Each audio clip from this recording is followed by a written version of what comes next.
का क्लास में आप सभी का स्वागत है। आज मैं आप लोगों को आंखें गीत पुस्तक के 57वां कविता ईटा एगो तपस्या को लेकर आए हैं। चलिए इसमें हम लोग देखते हैं कि कवि पानूरी जी अपने इस कविता के द्वारा हम लोगों को क्या संदेश देना चाहते हैं। सबसे पहले हम लोग जानेंगे ईटा। ईटा में क्या होता है? ईटा किसी निश्चित चीज़ के लिए संबोधन किया जाता है, उसको हम लोग क्या बोलते हैं? ईटा।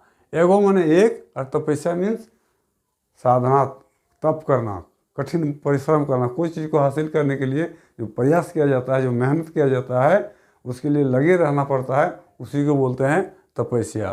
तो ईटा एगो तपस्या का मतलब हो गया कि यह एक तपस्या है, यह एक तपस्या है ना।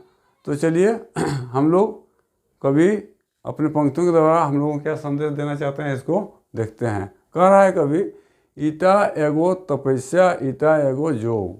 कभी यहाँ कोई चीज़ को निश्चित के बारे नहीं कर रहा है, हो सकता है कभी साहित्य के बारे कर रहा है, ईटा मीन साहित्य के बारे कर रहा है, या देश के विकास के लिए कर रहा है, इसी को ईटा का शब्द से संबोधित किया है। कर रहा है ईटा एगो तपस्या, ईटा एगो योग। यह एक तपस्या है, यह एक योग है। तपस्या क्या है? आसान काम नहीं है। मैंने साहित्य का सृजन करना, देश को आगे बढ़ाना, क्या आसान काम है? नहीं, ये बहुत जटिल काम है, ये बहुत कठिन काम है। यही वाला कर रहा है ईटा एगो तपस्या, कि साहित्य की रचना करना, चाहे देश को आगे बढ़ाना, विकसित करना, ये क्या है? एक तरह का तपस्या है, यानी कठिन मेहनत करने का काम है। करल धरल पानी फेरा अपन प्रशंसा रोग। करल धरल पानी फेरा अपन प्रशंसा। लेकिन कुछ लोग क्या है, करता धरता कुछ नहीं है। मतलब कोई चीज़ हासिल करने के लिए हम लोग जानते हैं कि कठिन मेहनत की ज़रूरत होता है, कठिन परिश्रम की ज़रूरत होता है। लेकिन क्या कुछ लोग क्या करता है, अपनी प्रशंसा चाहने के लिए। किस चीज़ की प्रशंसा? कि अखबार में मेरा नाम छप जाए, मेरी किताब की छपाई ज़्यादा हो जाए, हम प्रशंसनीय व्यक्ति बन जाए। इसके लिए क्या करता है? वो काम तो धाम कुछ करता नहीं है, उसके लिए न प्रयास करता है, न मेहनत करता है, और केवल अपना प्रशंसा चाहता है। तो जिस व्यक्ति में इस तरह की प्रशंसा पाने की लालसा रहता है, वो उस व्यक्ति के करल धरल में पानी फिर जाता है। उसका मतलब सोच ही रह जाता है, वह उसका काम यथार्थ में नहीं हो पाता है। कभी यही कहना चाह रहा है। वही वाला कहता है, करले धरले पानी फेरे अपन प्रसंग रोग। जो केवल अपना ही बड़ाई चाहता है, कि उसके लिए प्रयास भी नहीं करता है, तो ये इतना आसान काम नहीं है, क्योंकि ये एक तपस्या के बराबर है। ये सब चीज़ प्राप्त करना, कोई चीज़ को हासिल करना एक तपस्या के बराबर है। यह बहुत ही संयोग से ही ऐसा अवसर मिलता है आदमी को। तपस्या करने के बावजूद भी यदि संयोग होता है, तभी वो प्रशंसा के पात्र बनता है। इतना आसान से प्रशंसा के पात्र बनना आसान नहीं है।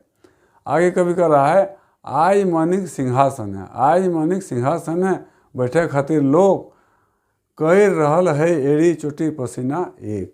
कहा आज मतलब आज मानिक सिंहासन है। मानिक सिंहासन माने मान के योग्य सिंहासन जो होता है, बैठने की जगह होता है, यानी प्रतिष्ठित व्यक्ति, इज्जतदार व्यक्ति का स्थान पाने के लिए। वही वाला कर रहा है, आज मानिक सिंहासन है, मैंने प्रतिष्ठित व्यक्ति की जगह को पाने के लिए, उस सिंहासन पर बैठने के लिए बैठो नहीं होगा, बैठे होना चाहिए, बैठे होना चाहिए। यहाँ बैठे खातिर लोग क्या करता है, वैसे प्रतिष्ठित माने जगह पर बैठने के लिए, वैसे नाम कमाए वाले जगह पर बैठने के लिए क्या करता है, एड़ी चोटी एक कर देता है, माने बहुत परिश्रम कर देता है, मेहनत करता है ना। एड़ी चोटी एक करना माने बहुत मेहनत करना, कोशिश करना, पसीना एक उसके शरीर से अपना घाम चुहा देता है। किस लिए? कि वो एक प्रतिष्ठित जगह पर बैठ सके। उसके लिए वह उस तरह का काम करने के लिए अपना शरीर से पसीना बहाना शुरू कर देता है। आज मानिक सिंहासन है, मैंने जिस पद के लिए, जिस पद में आदर है, सम्मान है, मान है, खातिर है, उस सिंहासन को पाने के लिए लोग क्या करता है, कठिन से कठिन मेहनत करता है, प्रयास करता है। यानी यह भी एक तपस्या है। कवि के कहने का तात्पर्य है कि प्रतिष्ठित जगह को पाने के लिए, इज्जतदार आदमी बनने के लिए तपस्या करना होगा, और योग उसके लिए होना चाहिए। वही वाला कर रहा है, आज मानिक सिंहासन में बैठे खातिर लोग कर रहा है एड़ी चोटी पसीना एक। एड़ी चोटी एक कर रहा है, और शरीर से मैंने अपना पसीना को बहा रहा है। नहीं कहने का तात्पर्य हुआ कि कठिन मेहनत कर रहा है, किस लिए? नाम कमाने के लिए। फिर आगे कर रहा है, निकल रहल है मायक पूजे, निकल रहल है मायक पूजे आई दलक दल। यहाँ मायक पूजा मतलब क्या होगा? धरती माँ। मायक पूजा मतलब धरती माँ। कह रहा है निकल रहल है मायक पूजा, मैंने धरती माँ की पूजा के लिए, यानी उसकी रक्षा के लिए, उस धरती माँ की रक्षा के लिए आई दलक दल। आदमी क्या कर रहा है? दल दल, एक दल में, मैंने गुच्छा में निकल रहा है, ताकि मेरी धरती माँ पर किसी तरह का आँच न आवे। मेरा देश हमेशा प्रगतिशील रहे, विकासशील रहे। निकल रहल है मायक पूजा आज दलक दल, लोरे भिजल मालक बदल लेके जुक्तिक बल। कह रहे लोरे भिजल, लोर में भिजा हुआ मैंने माला, मैंने आंसू। यहाँ कहने का मतलब हुआ सादगी, सादगी जीवन, सीधा साधा जीवन, उदासी जीवन। लोरे भिजल, उदासीपनता वाली जीवन को बोलता है कि भिजल मालक बदल लेके जुगक बल। उसमें आज़ादी को पाने के लिए जो उदासीपन था, उसको त्याग कर मन में एक नया जोश, उमंग लेके क्या कर रहा है? लेके जुक्तिक बल, नया नया योजनाओं को लेकर वे इस संग्राम में कूद पड़े हैं। किस संग्राम में? माँ की रक्षा के लिए, माँ की रक्षा की करके इसको विकास के पथ पर अग्रसर करने के लिए। ठीक है, लेके जुक्तिक तरह तरह की योजना बना रहा है, ताकि मेरा धरती माँ आगे बढ़े, मेरा साहित्य का विकास हो। लेके जुक्तिक बल, आज जुगे आंधी जुगक यात्री साधनक देशे भोग। कह रहा है आज का जो वातावरण है देश में, एक दूसरे से आगे बढ़ने की जो होड़ लगा हुआ है, वही वाला कर रहा है। आज का वातावरण में जुग यात्री जो देश को आगे बढ़ाना चाहता है, या अपने साहित्य को आगे बढ़ाना चाहता है, उसके सृजन को आगे बढ़ाना चाहता है, उसको क्या करना होगा? भोग नहीं करना होगा, बल्कि उसको साधना करना होगा, उसके लिए कठिन प्रयास करना होगा, उसके लिए कठिन तपस्या करना होगा। यही इस कविता का मूल भाव है। इसमें कुछ कठिन शब्द है, कठिन शब्द को मैं लिख देता हूँ। ईटा मैंने एक निश्चित चीज़ हुआ, तपस्या माने साधना होता है, कठिन मेहनत करना। तपस्या मतलब कठिन मेहनत करना, कठिन से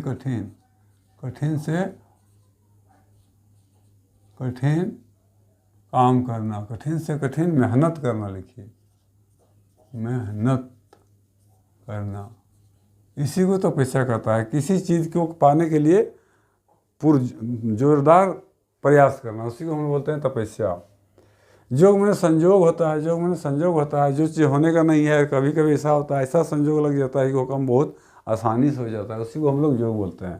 कर ले धले पानी फेरे मैंने आशा जो था उसका विपरीत जो काम हो जाता है, उसको पानी फेरना। उसका मन का पूरा सोचा हुआ बात पूरा नहीं होता, उसी को बोलते हैं पानी फेरना।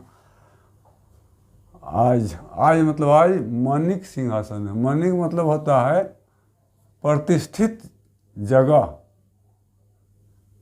प्रतिष्ठित व्यक्ति का स्थान पाने के लिए। प्रतिष्ठित स्थान, मानिक सिंहासन। प्रतिष्ठित व्यक्ति केवल कीजिए, मानिक मतलब सिंहासन में जहाँ पर लोग बैठता है, तो वही हो गया मानिक सिंहासन। प्रतिष्ठित, इज्जतदार का जगह, इज्जत का जगह, इसी को बोलते हैं मानिक सिंहासन। मानिक सिंहासन माने वही वाला होता है।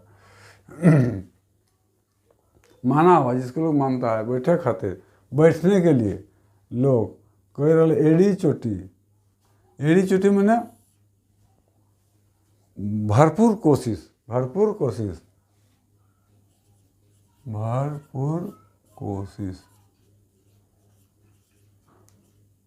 इसी को बोलते हैं हम लोग एड़ी चोटी ये करना, माने कठिन परिश्रम करना, इसको कह सकते हैं कठिन परिश्रम करना। निकल रहा माई के पूजे आई दलक में दल के दल। युक्ति में यह योजना होगा, योजनाओं, अंग्रेजी में इसको हम लोग प्लान बोलते हैं।